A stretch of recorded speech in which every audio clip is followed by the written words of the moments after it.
বাইরের ত্রাণ প্রয়োজন নয়, তাদের অস্ত্র দরকার।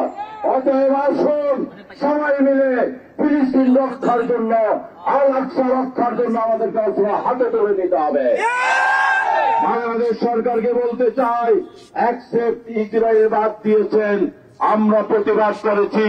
প্রধানমন্ত্রী বলেন আপনি নাকি ফিলিস্তিনের পক্ষে বলেন, উপরে উপরে বলবেন, তলে তলে খাতির করবেন, এটা হতে দেওয়া যায় না। মানুষ বুঝে ফেলেছে, উপজেলা নির্বাচন করেছেন, সংসদ নির্বাচনের মতো উপজেলাও বর্জন করেছে। অতএব আপনি প্রধানমন্ত্রী একজন বর্ধিত প্রধানমন্ত্রী হিসাবে স্বীকৃতি পেয়েছেন। সাথীয় বন্ধুগণ, ইসরায়েলি পণ্য আর বয়কট নয়, আমরা ইসরায়েলি পণ্য বাংলাদেশে নিষিদ্ধের দাবি জানাচ্ছি। সৌদি আরব, জর্দান, আরব আমিরাত সহ মিশর, কুয়েত যারা ইসরায়েলের চতুর্দিকে আছেন, আমরা তাদের কাছে দাবি জানাই, ইসরায়েলকে অনুরোধ করা লাভ হয় না। হিংস্র পশুকে যেরকম বাঘকে যদি বলেন তুমি খাইও না, সে খাবেই খাবে। ইসরায়েল নরপশুর দেশে পরিণত হয়েছে।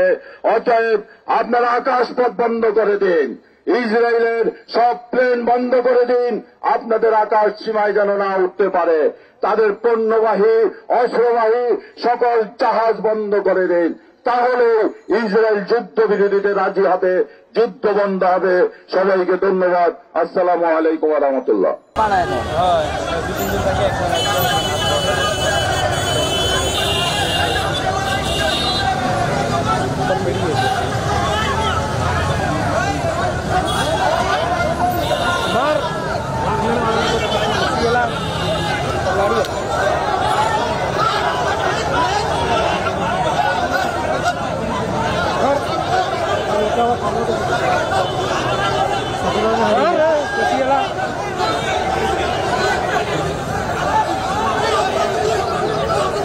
Nishad!